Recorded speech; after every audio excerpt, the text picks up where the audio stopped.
오늘 이제 함께 나눌 말씀의 제목은요, 두 얼굴의 믿음입니다. 두 얼굴의 믿음. 두 얼굴 하면 어떤 느낌이 드십니까? 마치 두 얼굴의 믿음 하면은 믿음의 이중인격이라는 어떤 그런 생각을 하게 되는데, 아주 부정적인 생각이지만 실제로 여기에 그 말씀을 보다 보면 믿음에는 그 두 얼굴이 있다라는 것을 보게 됩니다. 무엇인가 하면 한편에서는 믿음의 사람이 지옥 가야 할 죄인이라는 것입니다. 성경은 모든 사람이 죄를 범하였으며 하나님의 영광에 이르지 못했다. 모든 사람이 죄인이다. 한 사람도 빠짐없이 죄인이다. 그래서 그 죄로 말미암아 예수님께서 십자가에 달려 돌아가실 수밖에 없었다. 그만큼 죄인이다. 이렇게 말씀합니다. 또 한편에서 우리 믿음의 사람들을 어떻게 성경이 조명합니까? 우리는 구원받은 하나님의 자녀다라는 것입니다. 구원받은 하나님의 자녀다. 하나님께서 하나님의 형상대로 우리를 다시 회복하시고 구원하셨다는 것이죠. 이 두 가지의 어떤 모습이, 믿음의 모습이 둘 다 나를 설명하는 동일한 나를 설명하는 말이지만, 이 표현에는, 이 두 얼굴에는 정말 하늘과 땅만큼의 엄청난 차이가 있습니다. 지옥 가야 될 죄인과 천국 가야 될 하나님의 자녀라는 어떤 분명한 극과 극의 어떤 얼굴이 있다라는 것입니다. 여러분, 분명히 믿음을 가진 우리에게 그런 모습이 있고요. 그 다음에 중요한 것은 우리가 살아가면서 실제 그것을 우리 스스로가 느끼기도 합니다. 아, 나는 구원받은 하나님의 자녀구나. 하나님께서 나를 하나님의 자녀로 삼으셨구나를 경험하기도 하지만, 또 한편에 어떻습니까? 나는 죽을 수밖에 없는 죄인이구나.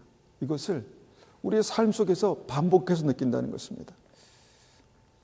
그래서 오늘 말씀을 통해서 이 두 가지의 믿음의 모습이 어떤 것이며, 또 어떻게 우리가 믿음으로 말미암아 이 두 얼굴을 가지고 살아야 되는지에 대해서 한번 고민을 해보기를 원합니다.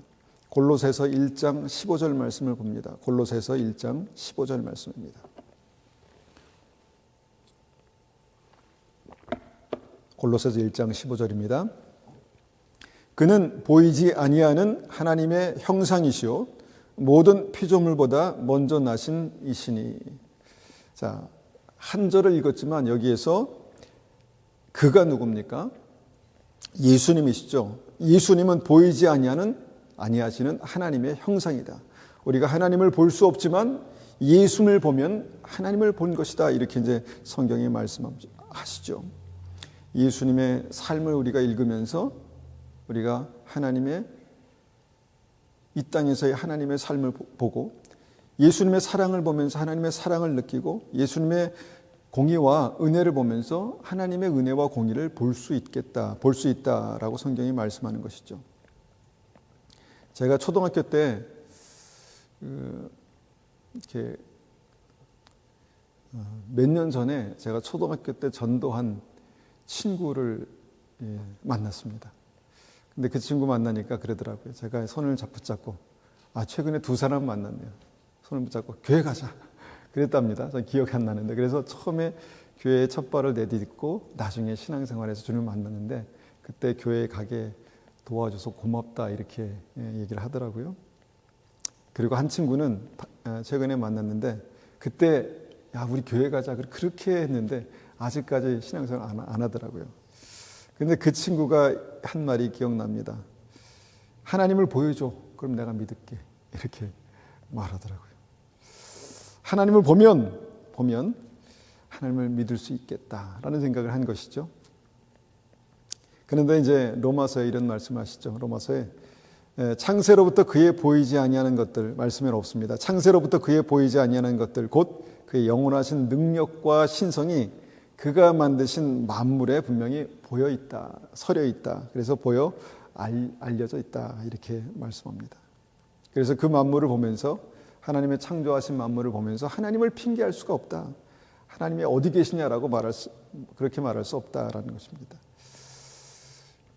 얼마 전에 저는 이제 그 성경을, 복음을 설명하는 어떤 그런 자료들을 찾다가 이 온 우주의 별들이 한쪽 방향으로 공전한다는 사실을 발견했습니다. 이전에 한번 들은 것 같았는데 다시 한번 알게 됐습니다. 한쪽 방향으로. 수많은 별들이 한쪽 방향으로 돈다는 것입니다. 그리고 한쪽 방향으로 자전한다는 것입니다. 그리고 질서 있게 자기의 궤도를 아주 질서정연하게 그렇게 달려가는 어떤 그런 모습들을 보게 된다는 것이죠. 누가 그것을 다스리시겠습니까? 누가 그것을 그렇게 꽉 붙들고 계시겠습니까? 하나님이시죠. 그 우주의 광대함을 우리가 보지만 또한 집 앞 마당에 여러분 피어나는 그 들꽃의 그 아름다움을 한번 보셨습니까? 언젠 집에 와서 그냥 지나가다가 그냥 옆에 있는 들꽃인데 피어 있는 거예요. 혼자 심지도 않았는데 자세히 들여다보니까 너무 아름다운 거예요. 그 정말 이름 없는 들꽃을 만드신 하나님, 그 하나님의 손길을 경험하면서 하나님이 정말 이렇게 온 우주 만물을 창조하시고 다스리고 통치하시는구나를 경험하게 된다는 것이죠.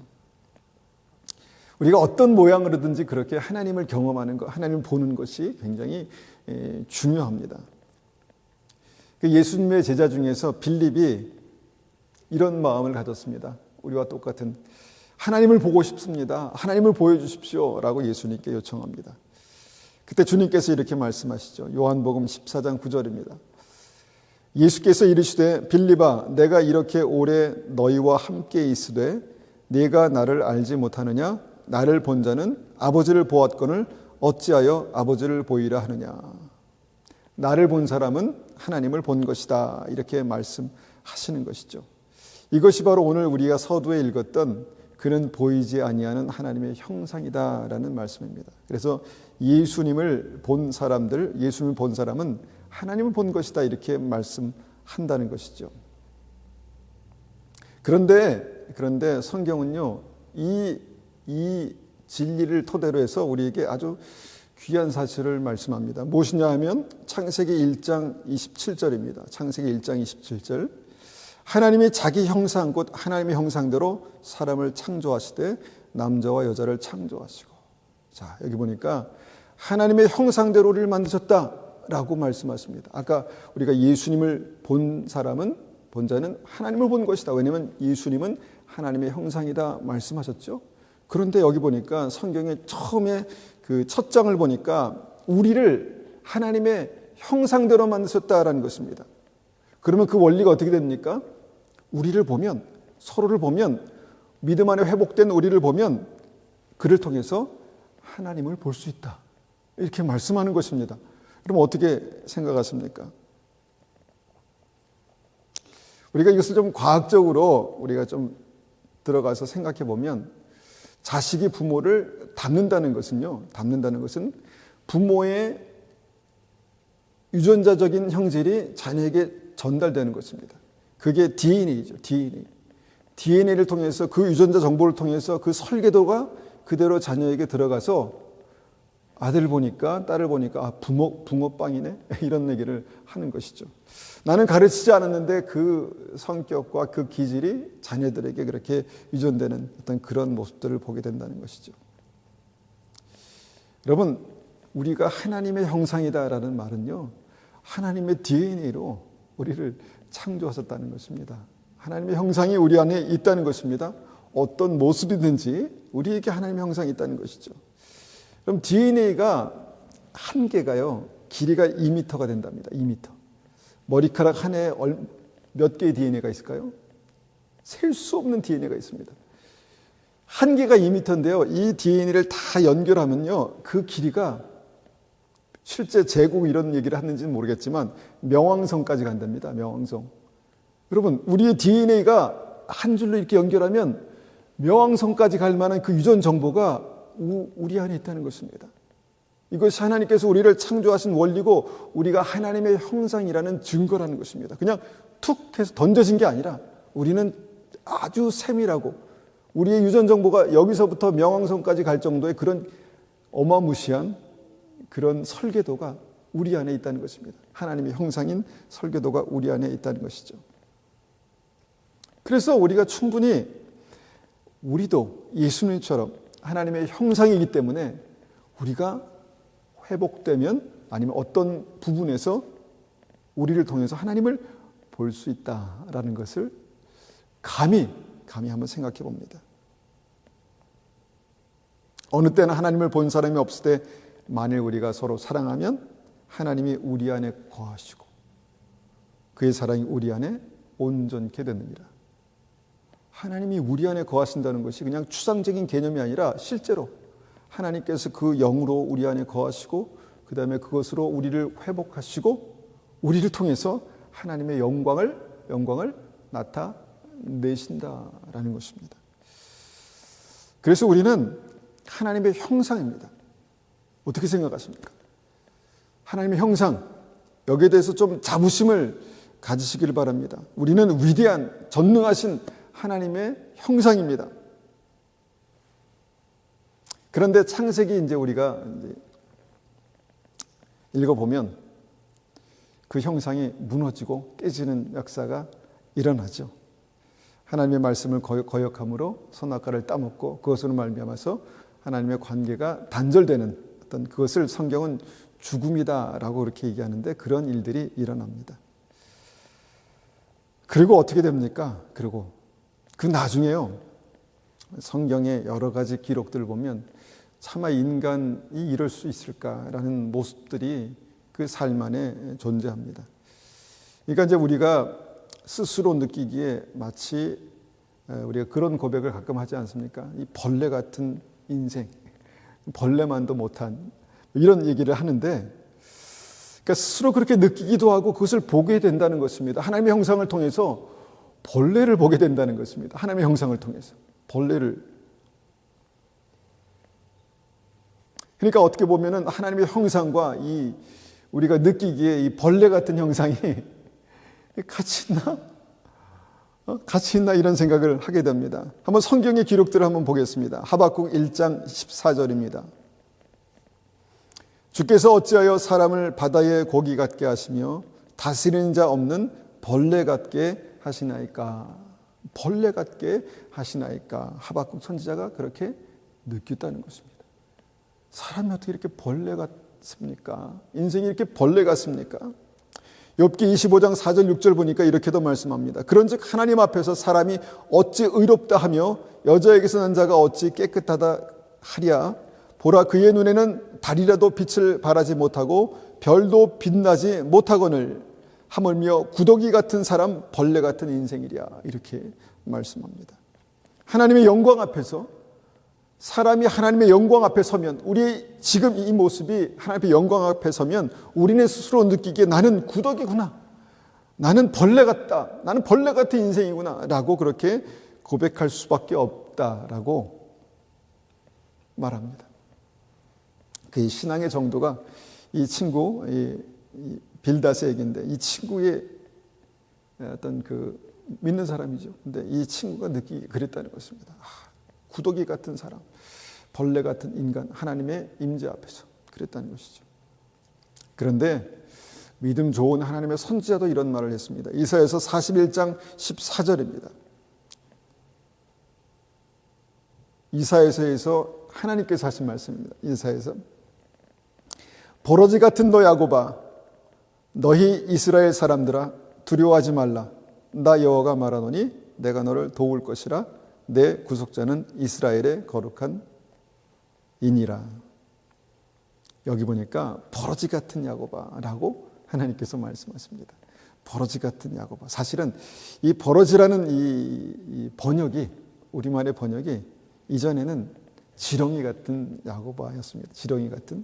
그런데 이 지렁이 같은 야곱아를 전후 문맥상에서 읽어보면 이게 더 정확한 번역이긴 한데, 버러지 하면 우리 느낌에 더럽고 막 이런 존재잖아요. 그런데 이 지렁이라는 그 의미는 뭔가 약해 빠지고 아무것도 아닌 그냥 꿈틀거리는, 지렁이도 밟으면 꿈틀한다 이렇게 말하지 않습니까? 그런 존재, 그런 나약하고 정말 그런 존재를 말하는 것입니다. 어떤 간에 벌레, 버러지, 지렁이, 주님께서 이 지렁이 같은 너 야곱아 이렇게 말씀하실 수 있는 뭔가가 있었다라는 것입니다. 그래서 우리가 믿음을 가지면서 우리가 스스로 그렇게 고백하기도 합니다. 나는 벌레 같은, 벌레만도 못한 죄인, 이렇게 이제 말하죠. 여러분, 벌레와 하나님의 형상을 어떻게 비교하겠습니까? 극단적이라도 이렇게까지 극단적일 수 있습니까? 내가 벌레, 지렁이, 구더기, 하나님의 형상, 하나님의 영광을 가진 하나님의 어떻게 이것을 비교하겠냐 말입니까? 그렇다면 지금 현재 나는 내가 느끼기에 나는 벌레입니까? 아니면 하나님의 형상입니까? 나는 하나님의 형상입니까? 아니면 지렁입니까? 물론 두 가지를 다 우리가 왔다 갔다 하면 느끼기도 합니다. 하나님께서 우리를 하나님의 사랑받은 주님의 생명으로 건지신 하나님의 자녀라고 말씀하시고 우리가 이 말씀을 붙들고 은혜 받으면 우리 스스로가 나는 하나님의 자녀구나라는 그런 담대한 믿음이 있습니다. 그리고 그때 우리는 나는 하나님의 형상이구나라는 것을 받아들이게 되죠. 근데 우리의 삶이 가끔 어두운 가운데 있을 때, 죄 가운데 있을 때 보면 인간이 어떻게 그럴 수 있나?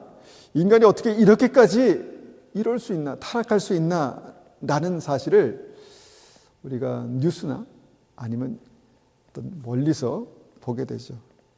근데 멀리서 보기만 합니까? 때로는 내가 그렇습니다. 사람이 어떻게 이렇게까지 정말 형편없을 수 있나? 어떻게 이렇게 나약할 수 있나? 이것을 보게 된다는 것입니다. 심각하죠. 심각합니다. 그렇게 심각하게 뭔가 나 자신을 뭔가 그렇게 벌레처럼 그렇게 여기게 될 때 내 자신을 비하하고 스스로를 학대하고 스스로를 버리는 그런 일들이 이 지렁이 같은 우리의 인생 가운데 실제로 있다는 것입니다. 그러니까 이것을 우리가 그냥 나는 하나님의 자녀야 라고 하는 어떤 그 생각만 가지면 돼 라고 이제 우리가 무시할 것은 아니라는 것입니다. 왜 그렇게 됐는지, 어떨 때 그렇게 되는지, 또 이것이 계속해서 우리의 마음을 가득 채워갈 때, 이것에 이 생각에 우리가 묶여 있을 때 우리의 삶이 어떻게 될 것인지에 대해서 우리가 고민해 보게 됩니다. 아까 말씀드렸지만 사람이 그렇게 된 이유가 죄입니다. 죄. 선악과를 먹고 하나님을 거역하고 죄를 범하면서 그가 뭘 느꼈습니까? 수치심을 느꼈습니다. 수치심. 뭔가 가릴 수밖에 없는. 하나님의 영광 앞에서 이전에는 당당하고 떳떳하고 아름다운 존재였는데 죄가 들어오니까 벌레같이 수치심을 느꼈다는 것입니다. 이렇게 변화된 계기가 바로 이 죄라는 것입니다. 죄. 여러분, 칼이요. 의사의 손에 들려 있으면 생명을 살리는 도구지만 강도가 들면 흉기가 되는 것입니다. 흉기. 그러니까 이것을 어떻게 누가 들고 행사하느냐에 따라서 여러분 이것이 생명이 되기도 하고 사망이 된다라는 것입니다. 선악과를 먹었을 때 주님께서 말씀하시다 하나님께서 선악을 아는 일에 우리와 같이 되었다 이렇게 말씀합니다. 하나님과 같게 하나님의 DNA를 가지고 만드셨으니까 뭔가 거기에서 하나님 허락하지 않는 어떤 선악을 아는 어떤 그 일들이 시작됐다는 것입니다. 선악을 아는 것면 굉장히 긍정적인 것 아닌가 이런 생각을 성경을 읽을 때 하거든요. 그런데 선악을 아는 그 지식, 이 칼을요, 누가 들고 어떻게 사용하느냐에 따라서 이것이 생명을 살리는 어떤 능력이 되기도 하지만 사람을 죽이는, 생명을 죽이는 어떤 그런 것들이 되기도 한다라는 것입니다. 여러분, 이것이 하나님께서 우리에게 말씀하시는 어떤 우리의 이중적인 모습의 어떤 시작점이 되는 부분입니다. 사람이요, 이 지식들이 자기 합리화하는 데 아주 기가 막히게 사용되는 것을 봅니다. 자기가 배우고 들은 것을 통해서 자기를 합리화하는 데 아주 기가 막히게 이것을 적용하죠. 상황에 따라 사람들이 악한 것을 선하다고 말합니다. 악한 것을 선하다고 말합니다.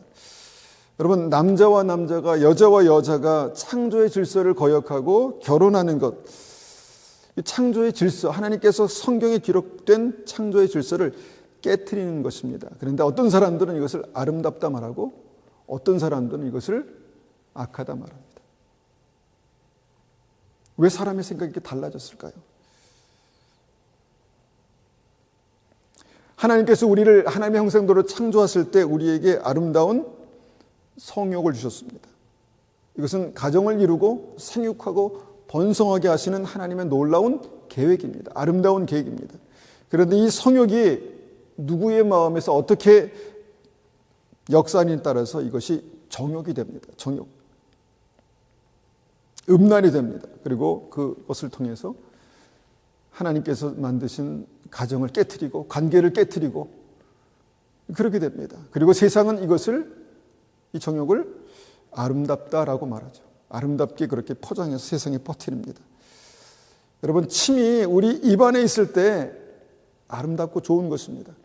침이 마르면, 침이 없으면 여러분 얼마나 고통스럽습니까? 그런데 침이 입 밖에 나오면요, 더럽습니다. 침이 자기 침인데 입 밖에 나오면요, 더럽습니다. 닦아냅니다. 그렇지 않습니까? 이것이 어디에 어떻게 존재하느냐에 따라서 그렇게 달라진다는 것입니다. 죄로 말미암아 이렇게 어떤 이중성을 갖게 된 어떤 그런 말, 정확한 어떤 설명은 아니지만 이 요새 멘탈 디스오더라는 그런 말을 쓰죠. 뭔가 생각이 뒤죽박죽되고 나의 아이덴티티가 완전히 이랬다 저랬다 하는 어떤 그런 일들이 죄로부터 온다는 것입니다. 그래서 아까 읽은 욥의 친구 빌닷의 고백처럼 죄로 물든 사람이 하나님의 영광 앞에 서니까 스스로 느끼기에 나는 구더기구나, 나는 벌레구나 이렇게 느꼈다는 것입니다. 하나님의 형상이 스스로의 입을 통해서 나는 구더기구나, 나는 벌레구나 이렇게 느끼고 말을 했다라는 것입니다. 그리고 하박국 선지자도 사람을 벌레 같게 하셨다 이렇게 고백하신다는 것입니다. 그렇다면 여러분 스스로를 하나님의 형상으로 느끼시고 계십니까? 아니면 벌레, 구더기, 지렁이로 그렇게 느끼고 계십니까? 문제는요, 그것을 어떻게 느끼냐, 언제 느끼냐, 또 얼마나 자주 느끼냐, 이제 그것입니다. 우리가 하나님 앞에 기도하고 회개할 때 하나님 이 벌레만도 못한 죄인을 용서하심을 감사합니다. 너무 좋습니다. 그런데 믿음으로 세상을 살아가면서 믿음으로 하나님의 영광 가운데 살아가야 될 사람이 살아가면서 그 삶 가운데 벌레처럼, 버러지처럼, 지렁이처럼 그렇게 많이 산다면 여러분 그것으로 말미암아 얼마나 하나님이 아파하실까 그렇게 생각합니다. 그러니까 언제 그렇게 느끼느냐, 또 얼마나 지속적으로 그것을 느끼느냐라는 것을 우리가 고민해 봐야 한다는 것입니다. 하나님께서 사랑하셨던 목동 다윗은 목동이었습니다. 그런데 하나님께서 그를 기름 부으시고 하나님의 영광 가운데 회복하시고 세우십니다. 그래서 하나님께서 그를 이스라엘의 왕으로 사용하시죠. 하나님의 영광을 그를 통해서 나타내십니다. 하나님의 권세를 그를 통해서 보이시죠. 그렇게 하신 이유는 다윗 안에 있는 믿음 때문에 그랬습니다. 믿음 때문에. 다윗을 보니 내 마음에 합한 자로다. 그 믿음이 제대로 된 믿음이더라. 이렇게 말씀하는 것이죠. 그 믿음 때문에 하나님께서 다윗을 통해서 하나님의 영광을 드러내십니다. 그리고 시편을 보면은 그의 믿음의 고백들이 하나님을 얼마나 사랑하고 주님이 저는 얼마나 사랑하는지에 대한 그의 고백들이 무수히 나와 있습니다. 그래서 믿음은요, 이렇게 우리의 형상을, 아무것도 아닌 우리의 형상을 하나님의 형상으로 바꿔내는 능력이 있습니다. 제대로 된 믿음이 있으면 우리 안에 나는 하나님의 자녀야, 나는 하나님의 형상이야 라는 그런 아이덴티티, 분명한 아이덴티티가 있게 되는 것이죠. 하나님께서 그렇게 하나님의 형상으로 다윗을 회복하시고 주님의 영광을 드러내십니다. 그런데 그렇게 다윗이 살다가 왕이 되어서 살았습니다. 살다가 어떤 일이 있습니까? 어떤 일이 있었습니까? 성경에서는 그것을 지울 법도 한데 그냥 기록해 놓으셨죠. 무엇입니까? 자신을 위해서, 왕이니까 신하들이 있을 거 아닙니까? 자신을 위해서 목숨 걸고 생명을 걸어서 싸우는 자기 신하 우리아에게 아주 몹쓸 짓을 하지 않습니까? 그의 아내를 빼앗고 죄가 없는 정말 충신을 전쟁터 한가운데 아주 싸움이 극렬한 곳에 보내서 죽게 합니다. 일부러 그렇게 했습니다. 우리가 그 장면을 보면서 이게 인간이야? 이게 벌어지지 인간이야? 이런 생각을 하게 된다는 것이죠. 그러니까 하나님의 형상인, 하나님의 영광을 드러낸 하나님의 형상이 죄로 말미암아 버러지가 되는 그런 극적인 모습을 보게 된다는 것이죠. 그 핵심에는 죄가 있다는 것입니다. 죄가 얼마나 무서운가 이것을 깊이 경험하시는 분도 있겠고 그렇게 깊이 생각하지 못하는 분도 있겠지만 여러분, 성경은 죄와 피를 흘리기까지 싸우라, 죽기 살기로 싸우라, 이렇게 말씀을 하신다는 거죠. 그만큼 그 죄가 하나님의 형상을 파괴한다는 것입니다. 우리의 마음 속에서, 생각 속에서, 삶 가운데 하나님의 형상을 파괴한다는 것이죠. 다윗이 그렇게 무너졌습니다. 그런데 은혜는 무엇입니까? 그가 거기에 머물러 있지 않고 다시 주님 앞에 나가서 그 마음을, 그 심정을 토로하고 회개합니다. 51편에 이렇게 그 회개하는 모습이 기록되어 있습니다. 시편 51편 1절 보니까 하나님이여 주의 인자를 따라 내게 은혜를 베푸시며 주의 많은 긍휼을 따라 내 죄악을 지워주소서. 나의 죄악을 맑게 씻으시며 나의 죄를 깨끗이 제하소서. 무릇 나는 내 죄가를 아우니 내 죄가 항상 내 앞에 있나이다. 다윗이 이렇게 회개합니다. 우리가 객관적으로 다윗을 볼 때는 이 사람은 그러면 버러지야? 하나님 형상이야? 막 헷갈리죠? 근데 성경의 결론은 무엇입니까? 그 버러지 같은 다윗이 하나님의 형상이 되고 하나님의 형상일 뿐만 아니라 저를 보니 내 마음에 합한 자로다 라고 하나님께서 인정하시는 믿음의 사람이 있다는 것입니다. 야, 이게 가능한가? 믿음 안에서, 예수 그리스도 안에서, 예수 그리스도의 보혈의 능력 안에서 가능했다는 것입니다. 그 회개가 무엇이길래 하나님 앞에 정말 그 마음을 토로하고 자복하고 그 죄에서 돌이키는 그 회개가 무엇이길래 이런 다윗이, 이 버러지 같은 다윗이 하나님의 형상이 되는 은혜가 있었다라는 것입니다. 그리고 나서 이사야서 1장 18절은 이렇게 말합니다. 여호와께서 말씀하시되 오라 우리가 서로 변론하자. 너희 죄가 주홍 같을지라도 눈과 같이 희어질 것이요 진홍같이 붉을지라도 양털같이 희게 되리라. 이것을 경험해 보지 못한 사람들은 모릅니다. 그런데 나는 알죠.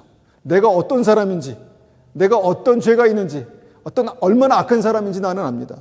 그런데 그런 나를 자녀 삼으셨다라고 말씀하시고 믿음을 갖다 보니까 그런 나에게 하나님 은혜를 베푸십니다. 사랑을 베푸십니다. 하나님의 능력과 영광을 나타내십니다. 그러면서 이것을 보는 것이죠. 너희 죄가 주홍 같을지라도 눈과 같이 희어질 것이요 진홍같이 붉을지라도 양털 같게 하리라.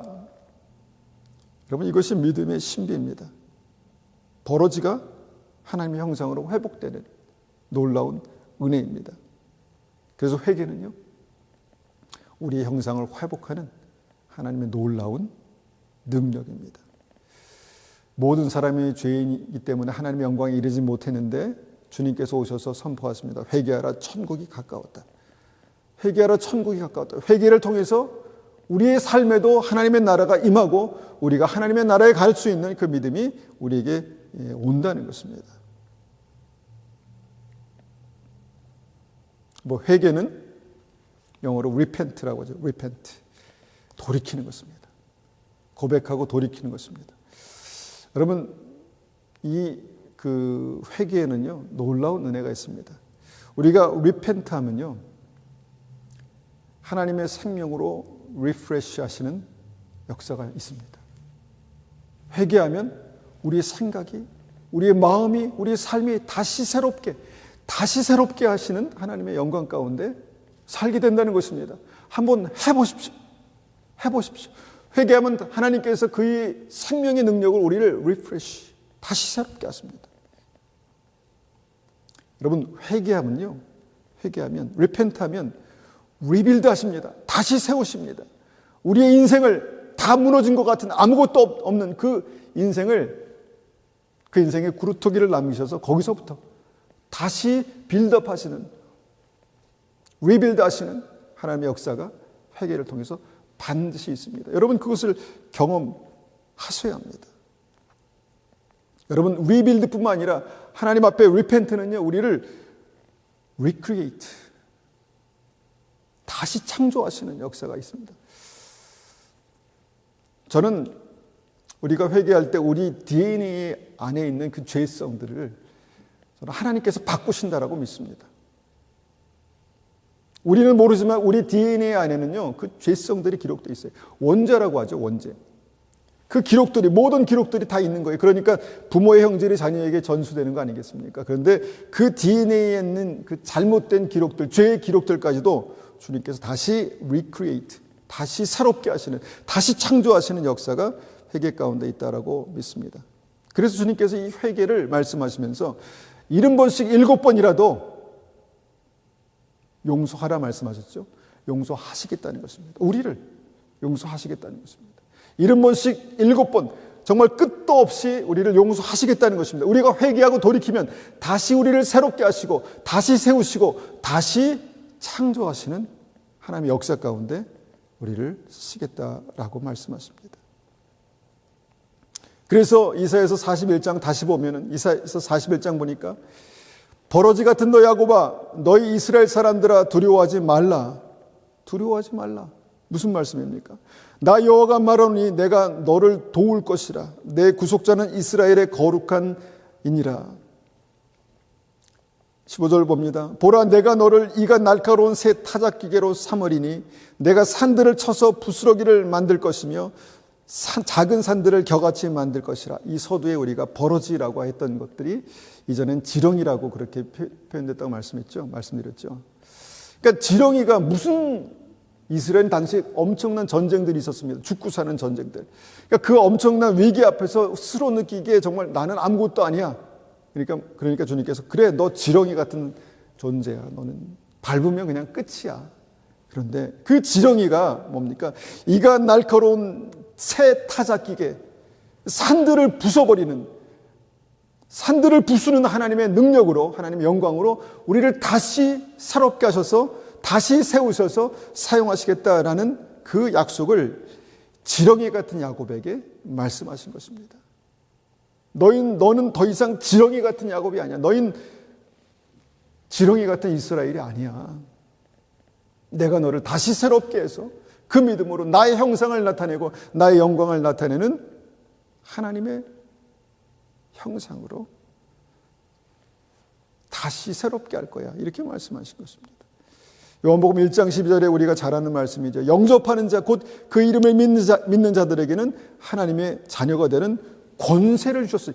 권세입니다. 권세. 여러분, 이 믿음은요, 그냥 지금은 우리가 이 이론, 믿음의 진리를 그냥 읽고 있지만 여러분, 실제로 이 삶 속에서 우리가 이것을 경험하는 것이 믿음입니다. 권세. 믿음은 권세입니다. 지난 시간에 말씀드렸죠. 어둠을 물리치는 권세가 우리 안에 있습니다.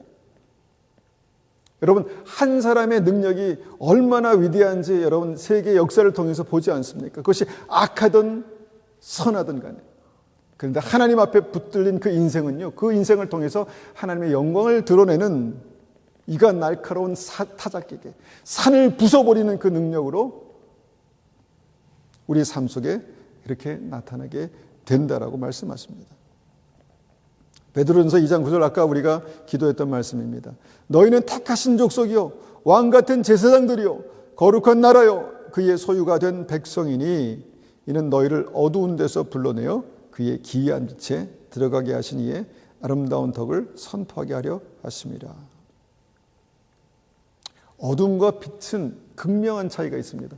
어둠 가운데 있으면 아무것도 보이지 않고 어둠 가운데 있으면 내 모습도 내가 보기 어렵습니다.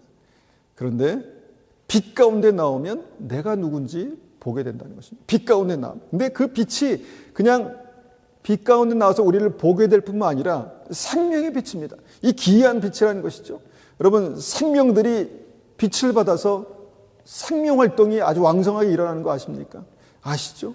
마치 그런 것처럼 하나님의 빛이 우리 가운데 임할 때 우리의 삶의 어두움과 사망에 거한 모든 것들이 다시 새롭게 되는 그 역사가 나타나게 되는 것입니다.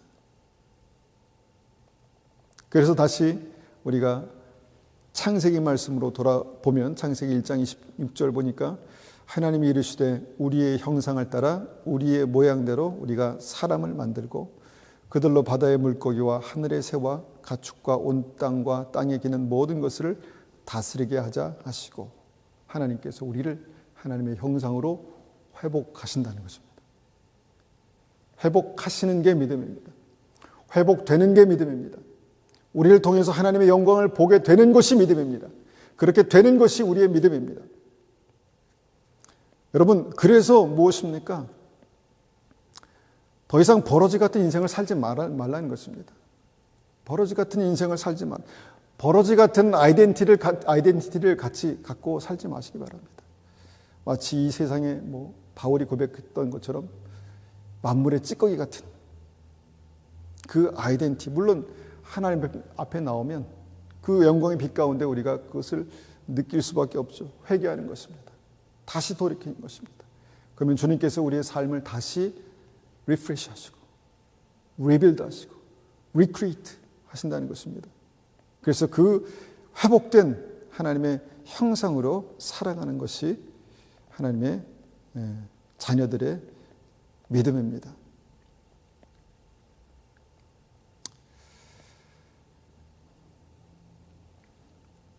여러분, 지렁이가 땅에서 살 때를 한번 생각해 보십시오. 너무 한계가 많죠. 땅에 그냥 찰싹 붙어서 어두운 음지에 거하는 걸 좋아하고 그냥 꿈틀거리는, 그래서 그냥 자기가 살 수 있는 이 능력의 범위가 그것밖에 안 되는 것입니다. 그것밖에. 구더기를 생각해 보십시오. 정말 꿈틀꿈틀 보기도 혐오스러운 그 구더기. 버러지. 여러분, 죄에 끌려다니면 그 아이덴티티는 그렇게 변합니다. 버러지 같은 인생. 물론 하나님의 영광 앞에 그렇습니다. 그런데 그 아이덴티티로 살아가는 것입니다. 하나님의 영광이 아니라, 주님의 형상이 아니라 그 아이덴티티로 살아가는 것입니다. 그래서 골로새서 3장 1절에 우리에게 이렇게 말씀하십니다. 너희가 그리스도와 함께 다시 살리심을 받았으면 위의 것을 찾으라. 위의 것을 찾으라. 여러분, 이것이 우리에게 어떤 의미가 있을까요? 세상 사람들과 뭔가 다른, 세상 사람들이 정말 그 냄새 맡고 그리로 막 달려가고 뭔가 느끼면서 그리로 막 달려가지만 우리는 하나님의 형상대로 다시 회복되고 다시 창조된 우리는 뭔가 다른 이유 때문에 다른 것을 바라보고 다른 이유 때문에 다른 것을 감지해서 간다는 것입니다. 근데 그것이 무엇입니까? 하나님의 영광, 하나님의 것들, 영원한 것들, 그것을 향해 달려간다는 것입니다. 믿음은 그렇게 되는 것입니다. 우리는 이 시간에 그냥 하나님의 말씀을 듣고 그렇지라고 끝나지만 진짜 믿음은 무엇인지 아십니까? 이것을 내가 믿음으로 붙들고 살아갈 때 경험하게 되는 것입니다. 그것이 능력입니다. 그것이 은혜입니다. 하나님께서 우리를 그렇게 날마다 새롭게 하시고 리프레시 하시고 리빌드 하시고 리크리에이트 하실 때 우리가 그 하나님의 형상을 가지고 하늘의 것을, 위의 것을 찾아가는 그런 믿음의 삶이 되시기를 믿음으로 축원합니다. 우리가 이 시간에 한번 이 말씀을 가지고 기도하겠습니다. 아버지 하나님, 우리에게 두 가지 믿음의 모습이 있습니다. 벌레 같은 인생, 벌레만도 못한 인생이라는 그 하나님 아이덴티티와 또 말씀에서 우리를 회복하신 하나님의 형상, 하나님의 자녀라는 그런 아이덴티티가 있습니다. 주님, 우리가 이것을 가지고 살아갈 때 정말 하나님 앞에 회개하고 엎드릴 때는 우리를 긍휼히 여겨 주십시오. 우리를 불쌍히 여겨 주십시오 라고 고백할 때는 벌레 같은 인생이지만 주님, 다시 한번 주님의 은혜로 우리를 회복하실 때에는 주님 하나님의 형상으로 하나님의 영광을 나타낸 정말 하나님의 자녀로 살아갈 수 있도록 우리의 생각과 마음을, 우리의 아이덴티티를 바꾸는 그런 은혜가 우리의 삶 속에 있게 도와주십시오. 그렇게 한번 같이 기도하겠습니다.